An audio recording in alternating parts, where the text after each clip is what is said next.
Hello, everybody. Thank you for getting some technical things worked on the back end there. My name is Jake Holm. I'm a principal account executive here at Quorum, and I'll be moderating the conversation today with our guest, Raul. We are a minute or two in here, so we're just going to wait another 30 seconds or so to allow other people to chime in. A few housekeeping rules, and I'll remind you of this as we go on. This is our last session of Wonk Week, so again, thank you for joining us. For those of you who have attended before, you are probably familiar with the system already, but if not, on the right-hand side, there's a Q&A section, and we do encourage you to drop your questions in there.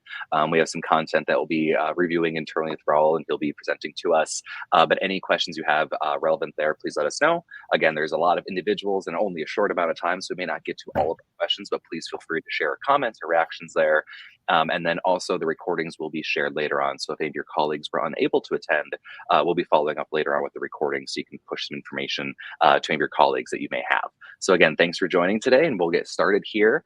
We'll probably just kick it off, actually. So Raul, thanks for joining us today. I know it's kind of under the wire getting some technical things worked out, but a pleasure to meet you virtually.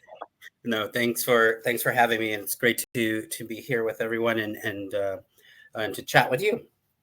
Absolutely. Well, let's get started. I'll go through your introductory bio here so individuals know your background, where you're coming from. Obviously, it's on the website, but you have a pretty steeped background when it comes to different elections and also policy work at the presidential level and up and down. So again, as a reminder, there's a Q&A section on the right-hand side. Feel free to put any questions or comments you may have there. As a reminder, we may not get to them all, but we do value all the content that the team is pushing out here.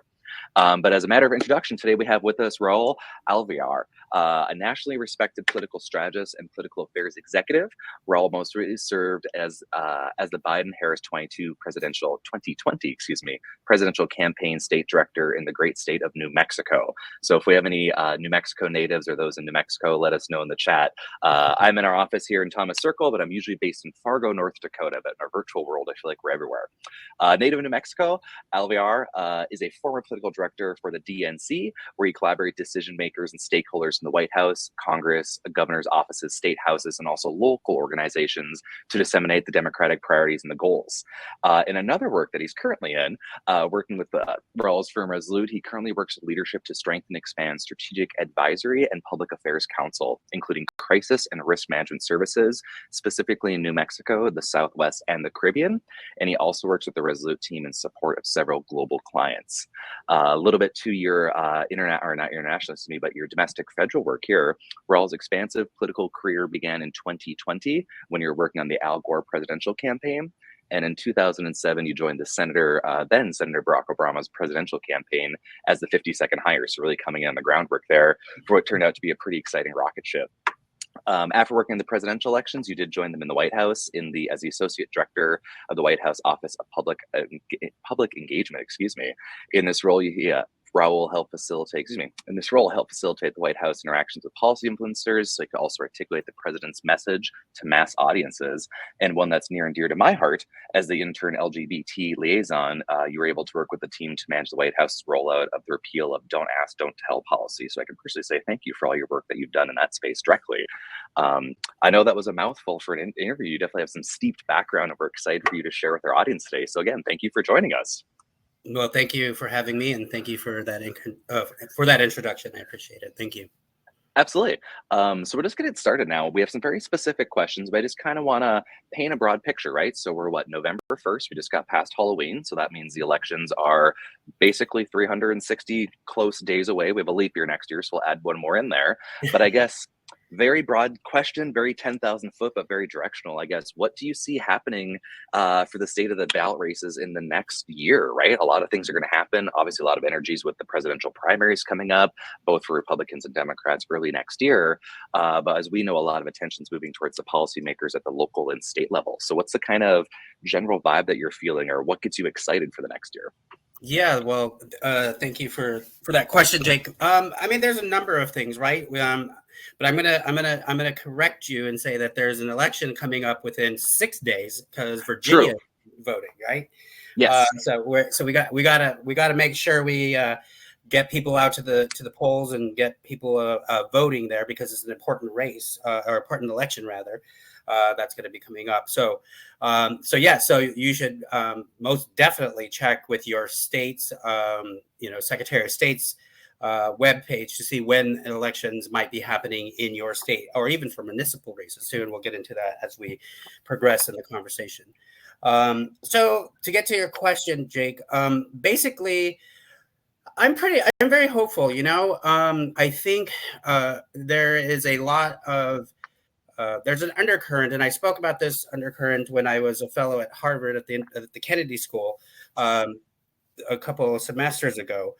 And I think what people are seeing with what's happening at the federal level with Congress and not being able to actually have a functioning government for almost, for over 20 some days, is insane. It's never happened in the history. I mean, it did once for a day, not for over 3 weeks or however many weeks that it turned out to be.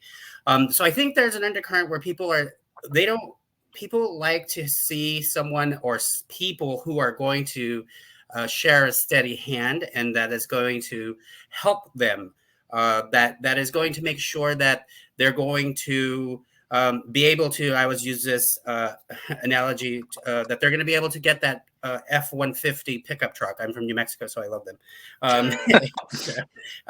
So like how are elected officials and how are elected folks going to help them attain the goals that they want to attain?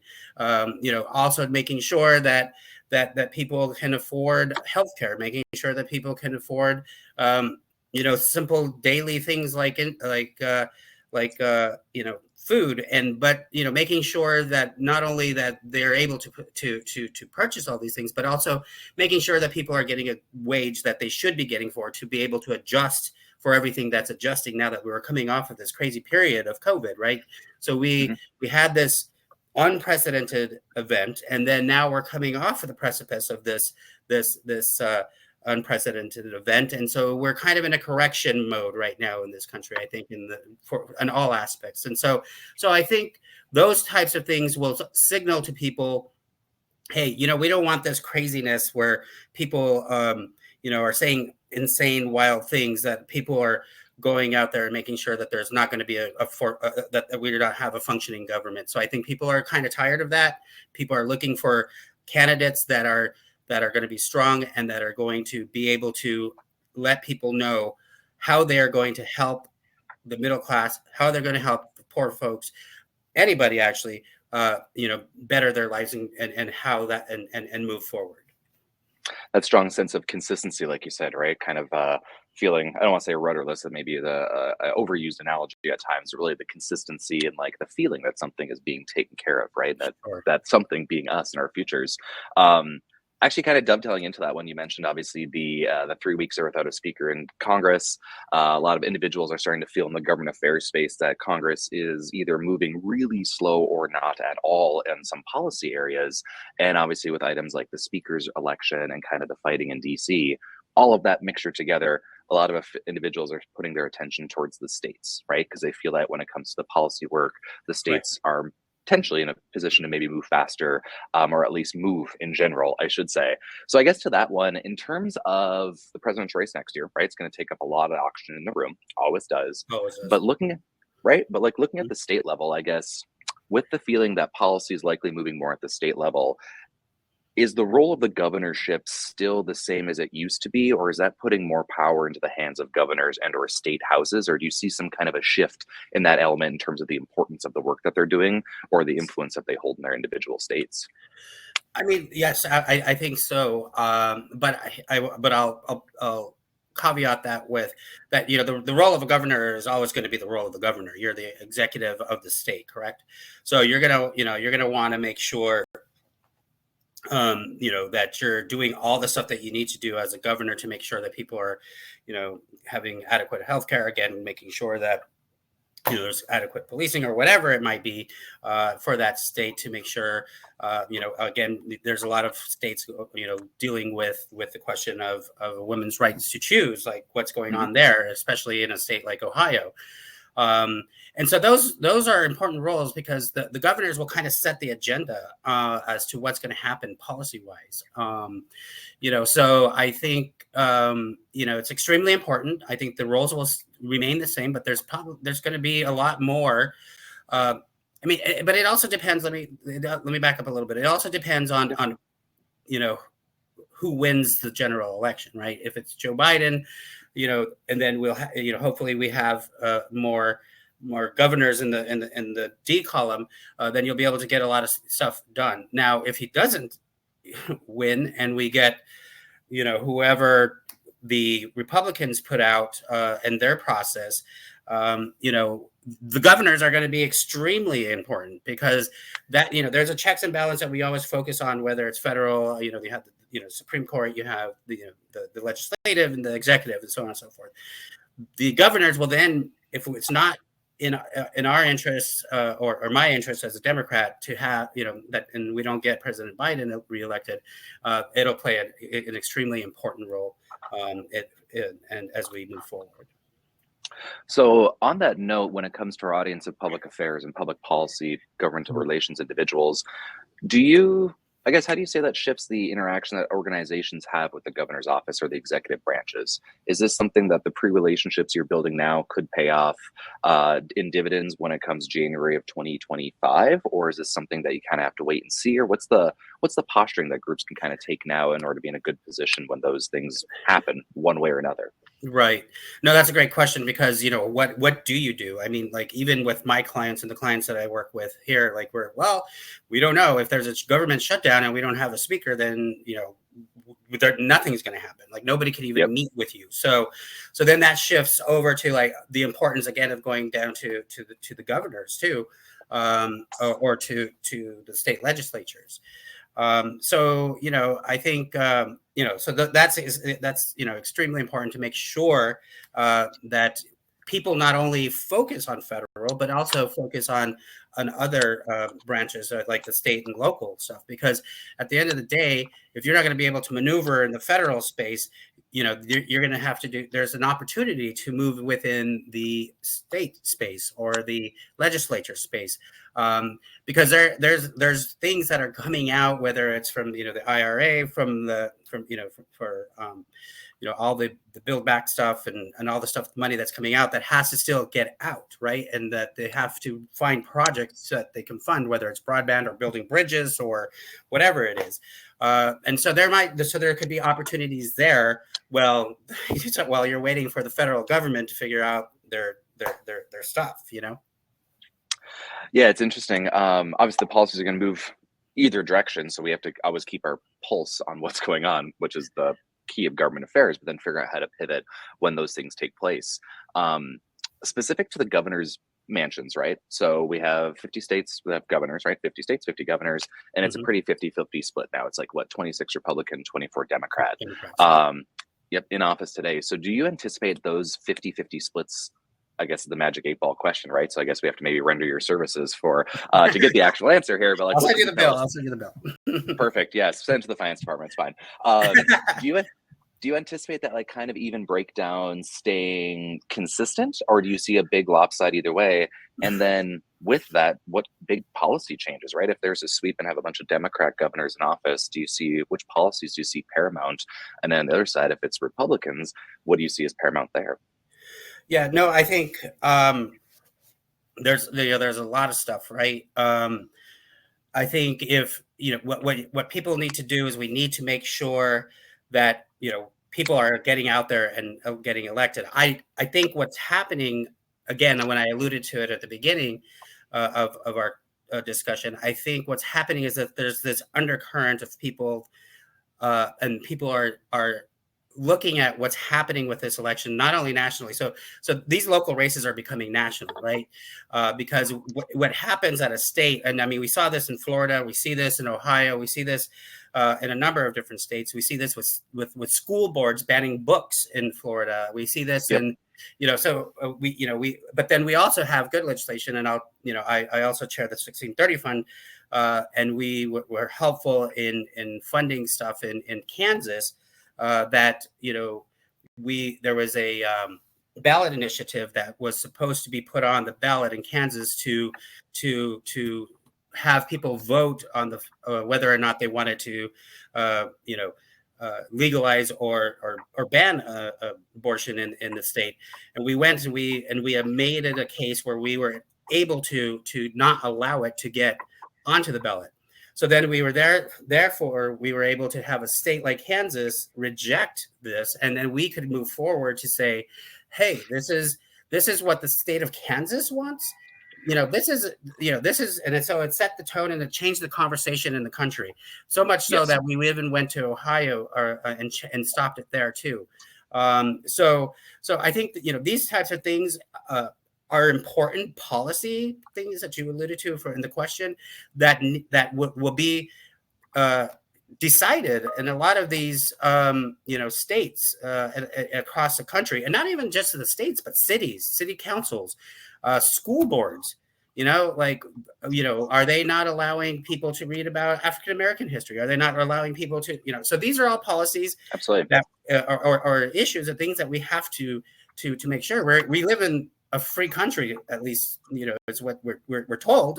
And so, so I mean, be able to read whatever book you want, and so we need these people that are getting elected into these local, city council races and school board races to be there, that are going to actually be people that actually are thinking about the future and thinking about their constituents and not about special interests or who won or who didn't win the election kind of stuff. So it's extremely important, and they are setting policy. No, it's always a good point to call it too, right? Like everything can seem big and not affecting us individually, right? So you talk about the local elections that are very, very important, and we need to talk about those and be a part of those. But I think sometimes it's so easy to say like, oh, that's a big presidential election out in DC, which is a year from now, right? Like it just gets so focused on that. We forget that it's local. Everything starts local. Mm-hmm. On that question, and actually just came through in the Q&A, so Teresa and I had the same thought process there. Ballot initiatives, citizen initiatives to create policy at the local, specifically local and state levels themselves. With our political climate now, where it seems like if you're not at someone's throat, you're not doing your job. Do you anticipate if an increase in ballot measures or citizen measures to try to kind of take policy back into their own hands, since they maybe disagree with the direction one way or another, R or D? Do you anticipate like an increase in those ballot initiatives coming through from the citizenry? I mean, it depends, right? It depends on a number of things. One, it depends if you're going to be like California, and you can throw a ballot initiative, up every other day, or you're in another state like in New Mexico, where I believe we don't even have ballot initiatives. So each case is very specific. But I would imagine if you have the capability within the state, or like if it's in Kansas, Ohio, or wherever, I think you can, and I think you will see some of those ballot initiatives to have an uptick. So I think we have to also make sure that we're also careful too on whatever side, on our, I'll speak from the D side, to not over, put a whole bunch of ballot initiatives out there, because then you'll create so much confusion.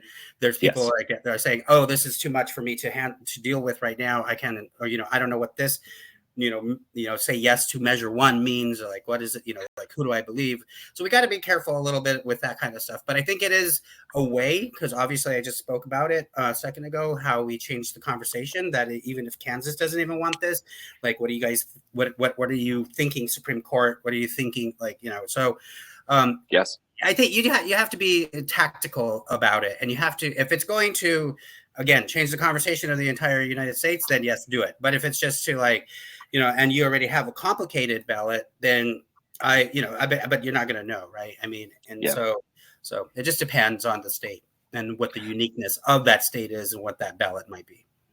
For sure, like you said, ideally more of a tactical advantage, right, than just like a disgruntled disagreement, which, not to minimize ballot measures, right, because I know it's can be a lot of work in some states, 100%. Both financially and time-wise, to get on there. So, and it's also can be a very big piece of our democratic process, but it's always interesting to see, like you said, certain states can easily get one up and running, other states a pretty big lift to go there. I'm kind of curious how you think the conversations at the national level, specifically today, we saw Representatives Ken Buck and both Kay Granger announce that they will not be rerunning, right, in the Republican caucus. Ken Buck of Colorado, and Kay Granger of Texas. my question is, how do you think those kind of frustrated conversations, more on the Kim Buck side, I think Kay Granger was more just her time was just want her time to come to an end. But like, do you think the frustrations at the federal level, we're seeing more prominent candidates and more figures step aside or say they're retiring? Do you think that will boil down and affect and or have a similar response at the state level or local level, or people are just frustrated with the climate and say, you know what, I'm out. It's been too much. It's been too stressful. Or do you think that will go in a different direction? No, absolutely. I think it definitely will. I mean, look, there's a reason why Ken Buck is not running, right?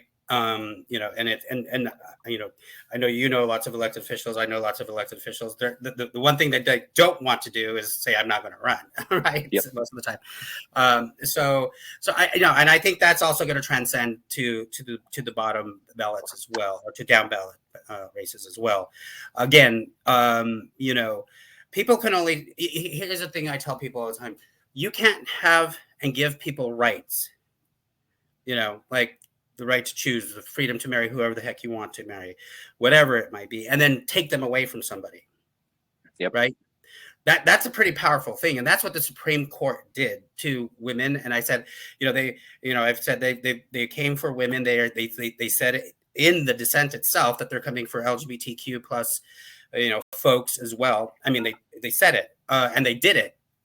With, you know, saying, oh, I'm going to use religion to say who I want to make a cake for, who I want to allow into my business. So, you know, so we have to be, you know, diligent and go after those things. And I think people don't, when they see that, they're like, what are these people doing? Like I thought they were like the party of the don't tread on me people, but here they are treading on everybody, you know?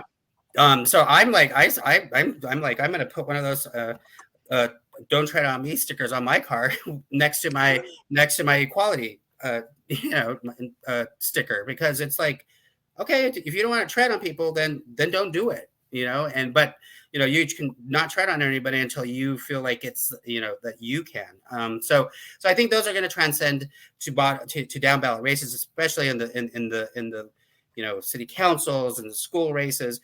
And then on that piece, then I think what's going to happen is, you know, when you have down ballot people going to vote for like city council and for down ballot races, that's only going to help the top of the ticket. So I think, you know, I think we're at a crux right now where everybody's realizing what is going on. They've been realizing for a while, but it's been now gelling and it's been materializing. And so I think people are nervous, you know, and they don't want to, you know, have somebody tell you what your child can read or shouldn't read. That's you know, that's not the responsibility of a teacher or an educator. You know, your job is to educate. So, and if you don't want your child reading that, then tell them don't read it. I don't know. So like, you know, so that's kind of my thought. I think it's going to help. And I think people, again, there's that undercurrent that I saw with the midterms that came up. And I was told that I was crazy because I thought this. I said, "Well, Daryl, what do you think their spread's going to be?" And I'm like, I'm at the IOP, and I was like, I don't think it's going to be that bad. I think I think the spread's going to be 7. They're like, "Oh my God, what are you even doing teaching here? That's like ridiculous. We're going to get murdered." And I was like, and I was right. And they're like, "I don't know who you were talking to or what you're doing." I was like, "Well, I can tell you who I was talking to. I was talking to people on the ground." You know, I was talking to my friend who worked for AFL-CIO in Vegas, and so they missed that undercurrent. Except, you know, and so you have to look at those undercurrents, and you have to talk to people on the ground. And I, you know, and I think that same scenario is setting itself up for this upcoming election. Hopefully. That's actually a good. Hopefully, yeah, that's a good segue into, again, not predictions, because I know I don't want to take away your magic sauce or anything there, but you know, you joined the Gore election in 2000, right? So we're coming on what, 23 years of cycles on and off. So dozens and dozens and dozens of election cycles, and I'm sure hundreds of individual elections that you've been monitoring and a part of. I don't want to say that we're in the position of making history yet again, but have you ever seen or felt an environment politically, electioneering wise, than you feel like we're going into in 2024? And I don't want to say that we're resetting the dial every single time, but it seems unique in this one. And is that an assessment that is accurate, or is it just something I'm feeling from the news? Or do you think there is something different about where we sit right now in the terms and the tone that we have going into our elections? Well, I mean, there's a couple of things. One, what you said, how many days? 360 some days? Some ish, yes. I don't want to Yeah, count. yeah. Too quick. So, Halloween so just got done. I'm not ready for this Christmas, let alone the next one. So. oh, don't even get me started. I was at Costco the other day, and I'm like, "What? We're ready in Christmas?" Anyway, um, look, I think there, I think there's a couple of things that, and look, I think we're in a good spot. I think we have a lot to talk about and a lot of things that we can tell the voter. So I think if we just keep telling that story and we keep telling them, why, um, why it's important that we make sure that we're building the bridges, make sure that we're getting broadband to people. I think if we keep telling those stories, I think those will continue to resonate. And again, 365 days is a ton of time in politics. It is.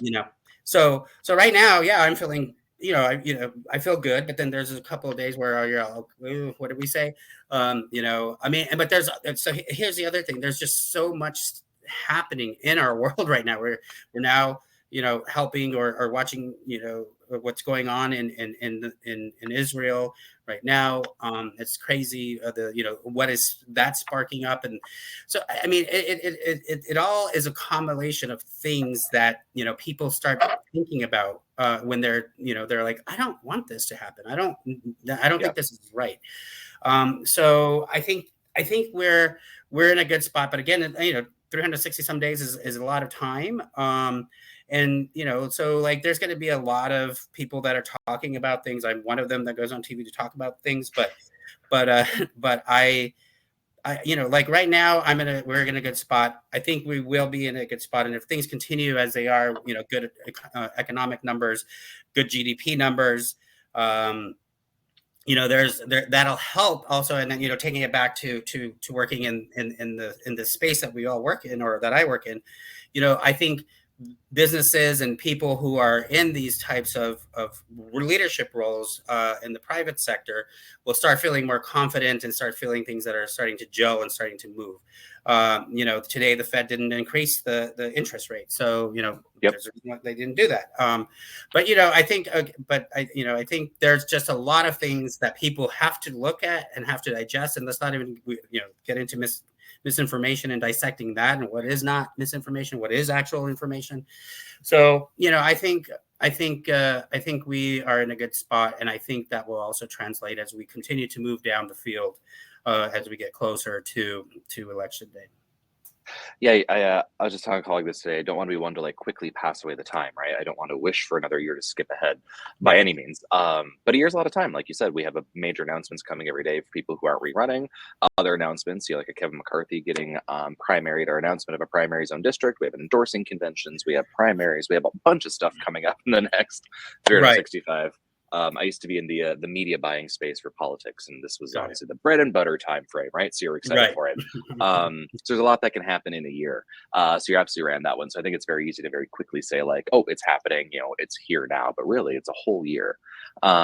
Switching over a little bit too, you mentioned the top of the hour too. We have a lot of elections coming up next year, but Louisiana just passed us, and we have Virginia coming up today. What is your thoughts towards encouraging and getting out the vote?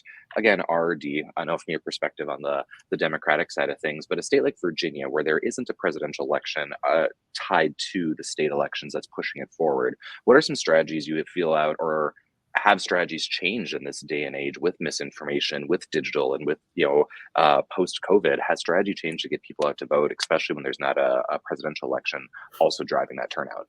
Yeah, no, that's a great question. Excuse me.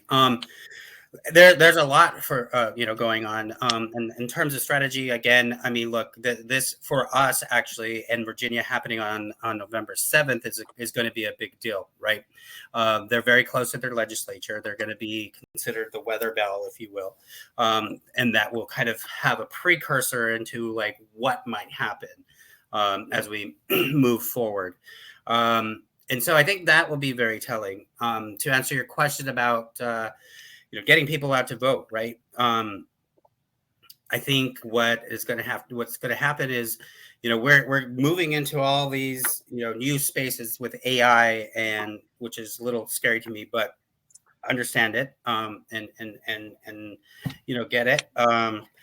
But sorry. So I think, telling the story of why people need to go and vote, whether it's because, the school board is trying to, again, ban books, or you're in Florida and you can't say the word gay, or, those kinds of things. I think those, and telling those stories and have somebody. So I think it might be good to sometimes go back to the old way school things where you do buy, media ads, or then when you actually, go and actually use snail mail, Yeah. Because there's just so much stuff coming at you and here and there that, oh, okay, well, I check my mail pretty regularly because I'm old, but like when you get a piece of mail with information on it, that has a little bit more credibility because you feel like you had to think through the process, you had to decide what you're going to put on that mail, and what kind of messages will resonate with people, and so on and so forth. So I think going back to that kind of thing is helpful, but implementing the two, with whether it's AI, to figure out what that message is, to put on that piece of paper. But I think it's a combination of a ton of a bunch of different things. I will also say that because of COVID, and as you mentioned, that I was a state director in New Mexico. Go UNM. That's where I went to school. That I think those are things that we missed an opportunity to actually have trained folks because we weren't doing anything. I shouldn't say we weren't doing anything. We were not going out and actually canvassing and talking to people because we couldn't. And that was just the practice that the Biden-Harris campaign took then, is that, we're still unknown what's going on with COVID, we don't, all that kind of stuff. Yep. So we skipped, or we missed rather, an opportunity to create a whole bunch of, or add to the army of people that know how to talk to people and canvas and talk to folks like that. So, so I think there's going to be a resurgence of that. And I think that the fact that people are so constantly on their phones 24/7, myself included, that, when somebody is coming to your house to actually talk to you in person is like, whoa, yep. And I think that, and people forget that they actually talking. Did that. And yeah. So, right? It's not the normal to not talk to people. The normal was talking to people, right? We just kind of forgot that. Right. So I think that, I think there's a want and there's a need, and there's, I'm going to Chicago tomorrow for the 15th anniversary of electing Barack Obama, the first African American president, as you all know. And to celebrate all this stuff. And we're, even when we're there, we're going to be helping and working on making sure we get people on the ballot. So it's just constantly talking to people. It's just constantly reminding people. And as I used to tell my students, it's like, why do we do this? Because our democracy is at stake. It literally is. So, and that became, unfortunately, what I closed with every single time I had a class or a study session, and it's sad, but that's exactly what's happening, and that's exactly what we need to do. And I think people do realize that, and they sense the urgency.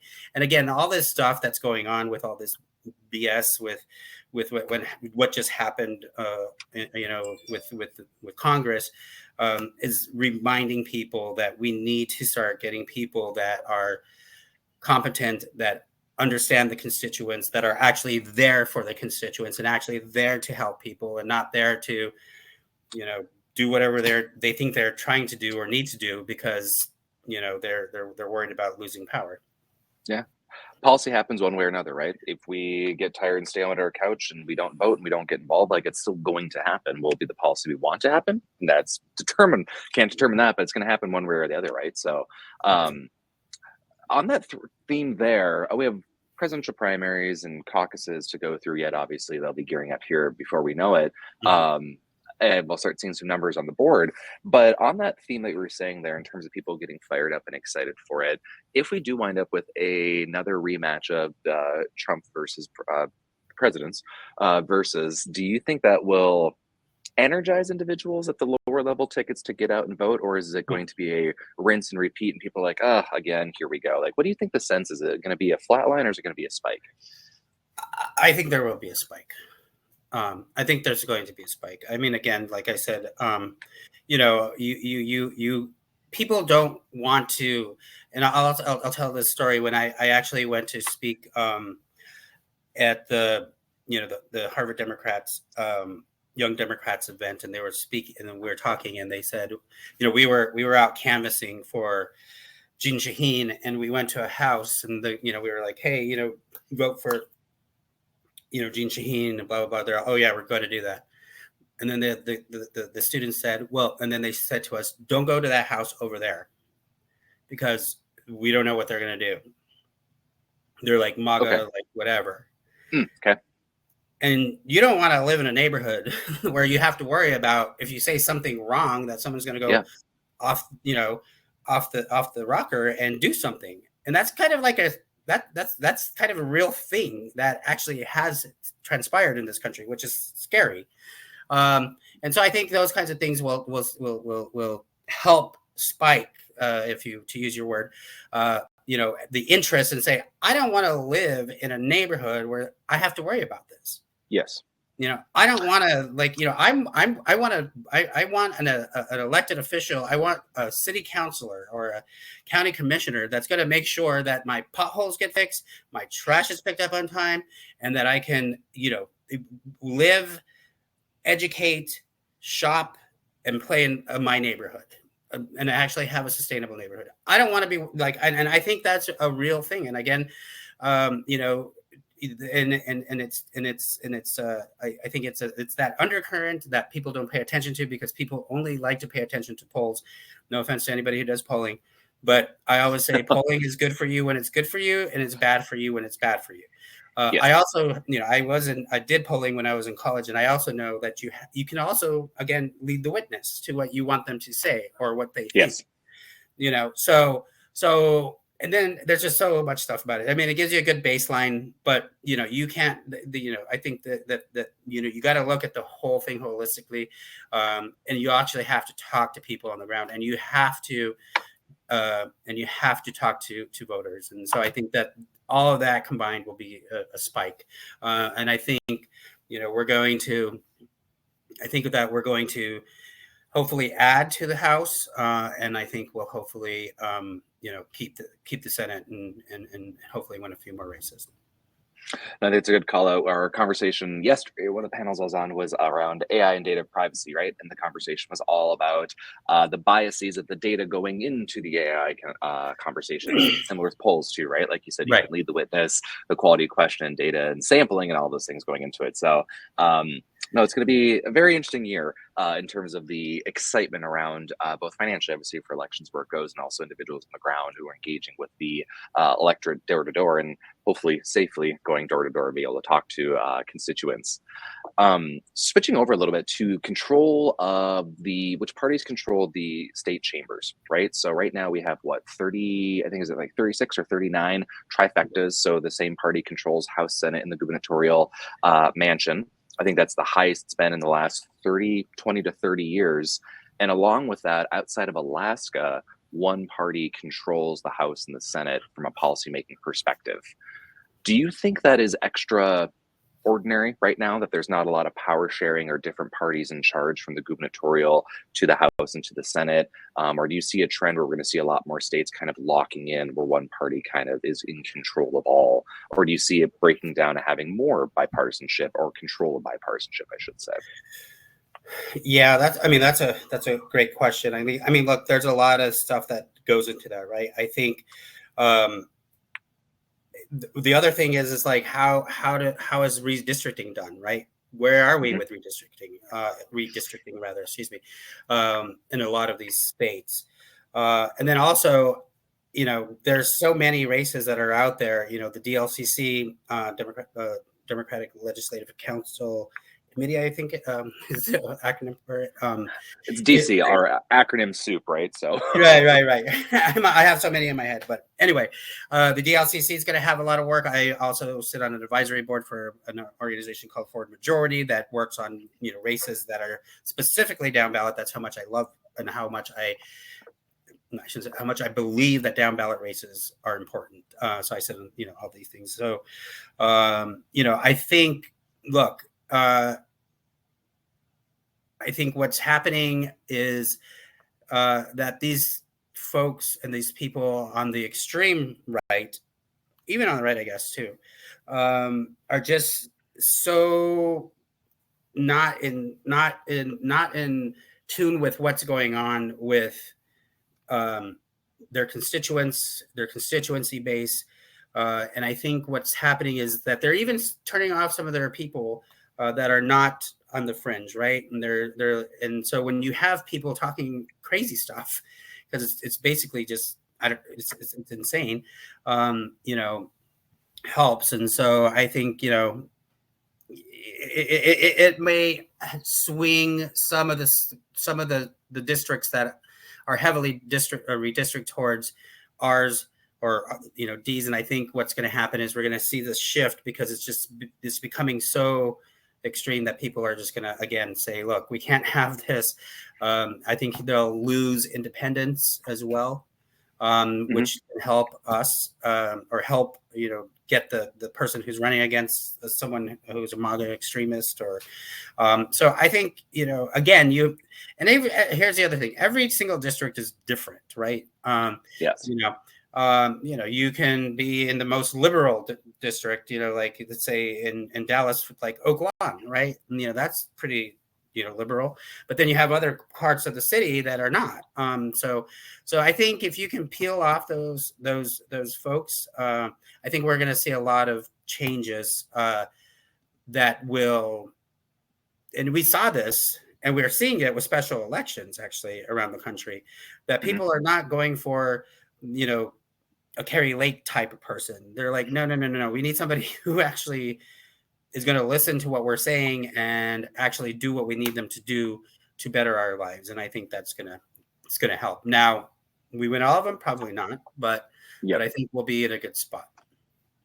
That's an interesting segue a little bit into, we do have a question in the chat around specific GOTV efforts towards Native American populations. And I want to expand that a little bit to just the concept of special groups, right? So for a long, I feel like we're in a sense for a long time where it's like gather your people in your camp and kind of circle up and like stay firm, right? I don't think there's a lot of effort, at least didn't feel like there's a lot of effort to persuade people to your side, more like us versus them. Do you think the outreach and engagement with specific groups of the population, whether it's minority and or other identity wise, will increase in this election? Or are we going to see people further try to push into their camps and kind of protect themselves? I guess what's the role of individualized outreach play versus just a very broad message and catching as many people as you can with it? Yeah, no, I think there's a lot of that going on. There's a lot of, to answer the question directly to the Native American piece, it's extremely important that we reach out to and get voting locations into, Native American communities, whether it's in New Mexico, we say Pueblo, or whether it's a reservation or whatever, the term that the people use or want to be identified as. I think those are extremely important. It's a good place to put people in because usually, or I guess not put people to organize, groups in the Native community, because a lot of the times they have different, voting rules where they can set early voting as early as they want. They can open, polling places from different hours than other places can, and it's an important constituency that we need to make sure gets represented. One, because that's one of the communities in this country that is underserved on so many levels. So to answer the question in terms of I guess use the word identity politics, which it is at the end of the day. But it's extremely important though, because you want your community to talk to you. You know what I'm saying? Yeah. I was just up in Wilmington, Delaware yesterday, and was watching TV, and there was a commercial that came on that says Biden economics has been good for the African American community because of blah blah blah blah blah.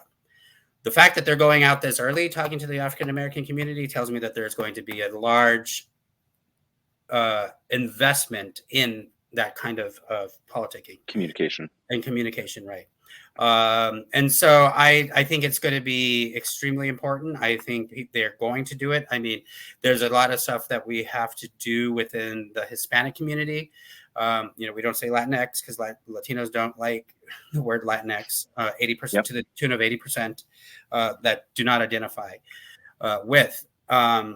So, I mean, and to use that as an example, this last election, the Cortez Masto election in Nevada, the Republicans, or the opponent, I should say, went out and put out a Spanish commercial saying that woke Democrats or woke people are trying to take away your culture by calling you Latinx.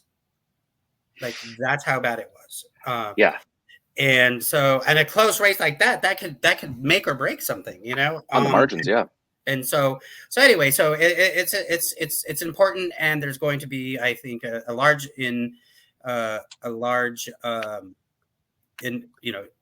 amount of time, effort, money that are going to be spent into these communities, whether it's AAPI, LGBTQ, whatever. No, there's a lot of individualized groups, like I said, identity politics at play, and more every day, and can be curious to see where the direction it goes. So that's good insight on that one there. Taking a big step back, kind of to Brittany's question in the chat here around national organizations, right? So I think that conversation's easy to get pulled together when you're trying to do GOTV around like a Biden versus Trump, them versus us, those policy pieces. If you're a national organization, let's say a national nonprofit that's not heavily steeped in the political side of things, but the policy side, right? You want to get people out to vote to support candidates who are going to help move your policy agenda from a true good place, right? Not just politics, but the policy. What are some things that some national organizations can keep in mind when trying to encourage that GOTV? Do they have to jump into the deep end of the R versus D pool, or is there still a space to have a conversation around policy and that GOTV aspect of it? Yeah, no, 100%. I think that, I mean, look, you especially with what we're seeing now with such a tight, there's not a big number between Dems and Rs, right, in the House and the Senate. So you're going to need to talk to Rs. You're going to need to talk to people that are willing to talk to you. Again, moving the policy that should be helpful for people and improving people's lives. So that's an important piece. And so I think what's going to happen is we have to, right? And I spoke a little bit earlier about can we peel some of these people off in some of these, performing areas? Now, I don't think that companies or nonprofits or organizations need to dive right in and take a stance unless that's your role. Because right now we're in a different situation, because most organizations are probably that are leaning Democratic are going to get behind our current president, Joe Biden. And so I would say, I always tell people this: if there's a primary, I usually like to say hold your powder unless there's a specific reason that you need to do it. If they say, oh, well, we are going to help you work on this policy as a candidate now, and I will make sure, then absolutely support them, right? But if it's just like, I'm an organization, I want to be political, but like you can. And then the other thing is you should encourage your employees to be political, no matter what party it is, and they should be politically active, because you live and you work in the community of wherever this company is or wherever this organization might be. So I think it's extremely important in that regard to make sure that people are one, educated on what the issues might be, but then also who it best represents or offered. There's a lot of places that you can get, nonpartisan information about candidates or ballot initiatives and all that stuff. So I think, yes, they should, but if there's a policy specific to them that they need to get done, then absolutely all in. But if it's just, I don't know, we want to be civically engaged and so on and so forth, and I'd wait till once the primaries flush out, so that way you can have a good posture as these elections move forward. And you see what shakes out and what happens. So it's good to hear that there's still space for conversation around civic engagement versus having to be the R versus D is what I'm hearing from you, which is exciting, right? That's a good thing. But I think sometimes it's so easy to feel like that's not there anymore. It's slowly slipping away from us, unfortunately. But it's good to hear that that's not necessarily the case. Well, and the reason why I say that is because I do it all the time. I literally had some of my friends that are high up in Republican presidential candidates and other folks that are Republicans, but they're over at my house for dinner because we have to talk. And I think there's a sentiment from people that are in my age category or younger that are like, we can't be this divisive. We have to talk to each other. I may not agree with you on everything because we're not, but we have to figure out what that commonality is and what we need to do. Because here's the deal. It's not about our parties. It's about our country, period, full stop. Yes.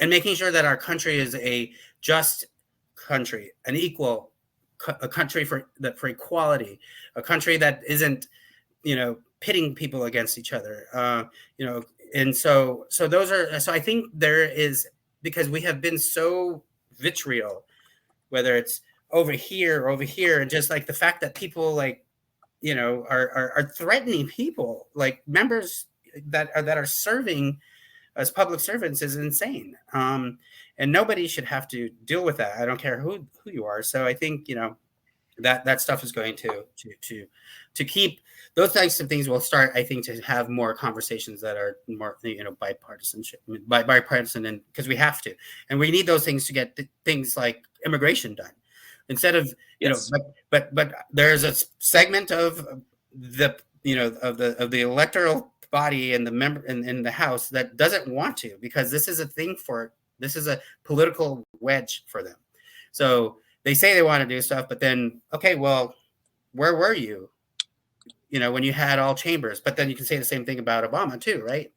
We didn't get it done, but that's the point. Like, we want to get this done and get comprehensive immigration done, but nobody's willing to move on it, or because it's not helpful to them politically, and that's wrong. That's actually a good note, or an ending question I want to have. We have about 5 minutes left here, and I want to give some time for yourself and talk about your work at Resolute as well. But you had mentioned bringing friends over, and you said in your age group or younger. And I'm thinking towards every generation thinks the next one, is going to be the world changer, right? Has more access to technology, those types of things. But I'm truly curious your thoughts on young voters these days. Obviously, I think for a long time it's hard to get kids engaged. They write it off. They don't do elections, those types of things. But then you look at Representative Frost in Florida, who's elected at 25 years old, really for his work around gun violence in schools, and individual students who are doing work on elections right now to change school boards in terms of actual policy around what can be taught in their schools. So I guess my question is, with the mix of technology, and I think a lot of the national conversations are actually directly affecting young people, right? Every policy affects us all, but directly affecting young people's education and safety in schools. Do you think there's going to be a shift in this election towards the types of age groups that get involved and actually votes? And I know it's kind of the old shtick of every election, right? Like, which group can we get involved? But do you think that's hitting a tipping point where it's not a push to get them out to vote, but they're going to vote no matter what? Just how do you get them into your policy stances? Do you have any thoughts on that generationally? Yeah, I mean, I think so. I think, look, every generation has their has somewhat of a movement, right? I mean, look, in the 60s, obviously there was a huge movement, the wars, et cetera, et cetera. Again, we saw that with the Gulf War, right? There were people that were motivated not to, so that motivated people to vote.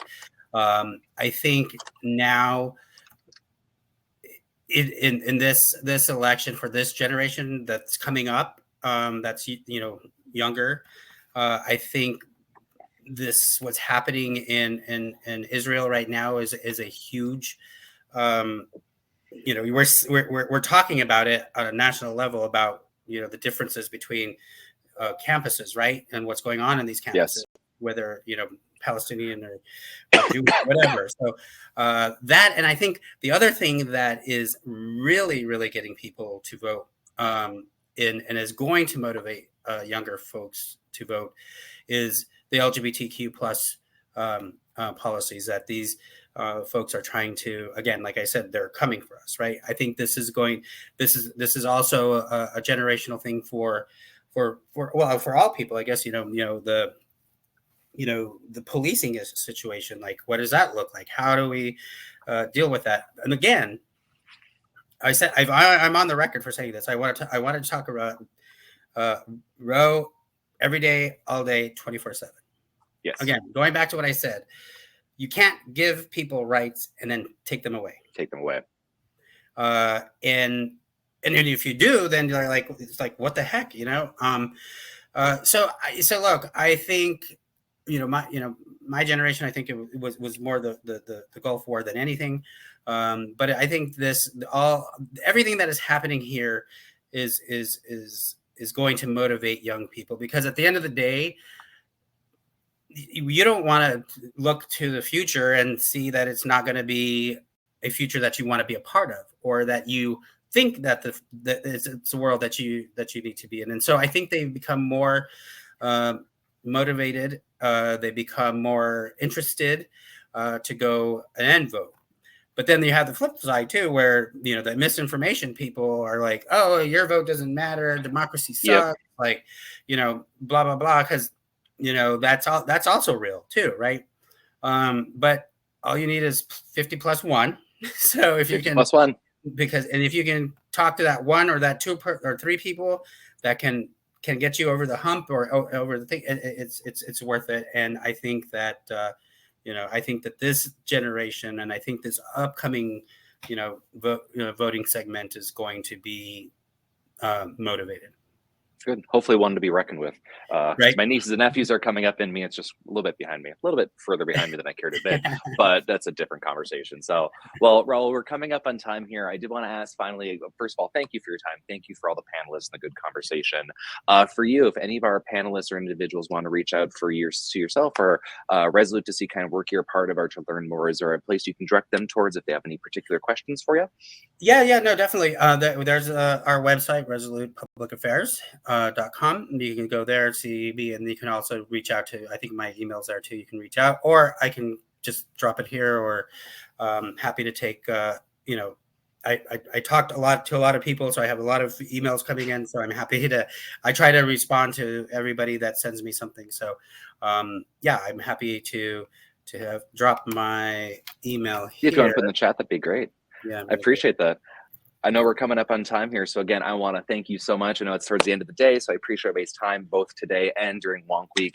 It's a big event. We put on a quorum here and a lot of resources go into it. I hope individuals found a lot of good information for it. So if you have any questions, I want to reach out. Raul just did put his email in the chat, and it's also resolutepublicaffairs.com. But again, thank you everybody for coming. Raul, thank you for your time and your insights. Is very helpful. And you know what? A year's a lot of time, but also not that much time too. So we'll see how it goes. 100%. Well, thank you for having me. It was a pleasure. Absolutely. We'll talk to you later now. Thank you. Cheers.